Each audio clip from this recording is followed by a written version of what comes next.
Um, when I think about World Pulse and my connection with them, I would like to share with you that it's been 5 years I've been with World Pulse, and I want you to know what are the things which made me remain with World Pulse, because that is the crux of what will make other women around the world remain with World Pulse.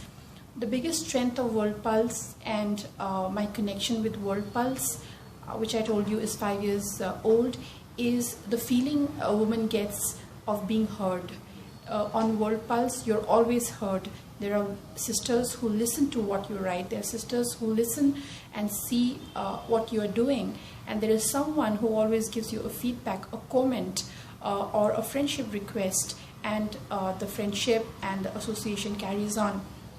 I think the way forward for World Pulse will be to accentuate and scale up this particular quality of World Pulse, of hearing to women, of making it seem to women that they are being heard, and to enhance this capacity of how much World Pulse hears women.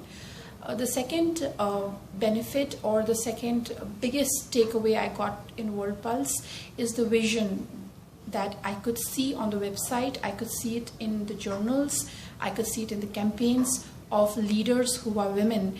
And I don't even realize how the transition took place from me watching these women on World Pulse doing their stuff, being leaders, and when did that transition into me wanting to be one of them. And 5 years down the line, I see myself as one of the women who is leading women in other communities, and I think the transition is beautiful, it's fluid, and it's very much possible because of the quality of World Pulse. I wish World Pulse also scales up and thinks about how to develop this particular quality of World Pulse to a greater, more profound and deeper meaning, so that women on World Pulse are linked to real leaders on ground, and the stories of how these women became leaders, what were the challenges and what were the things that worked for them, and then perhaps a hand-holding mechanism in which these women are taught how to speak, what to speak, the basic support system.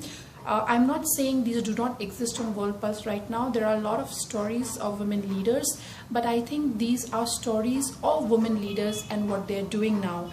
And these are not stories of these leaders and how they became leaders and what were the challenges. I think the how part and what were the things which work for them will be the kind of material on World Pulse that you should work upon. I thank Sister Jen Singh for being you, for having made such a wonderful platform for all of us, for connecting women from across 190 countries. I thank editor Kim Crane for doing such a wonderful story on me and propelling my work by leaps and bounds. I also thank Urmila Chanam for all the online trainings, material, and communication which comes from you, which keeps us inspired. Thank you so much. Have a fab day.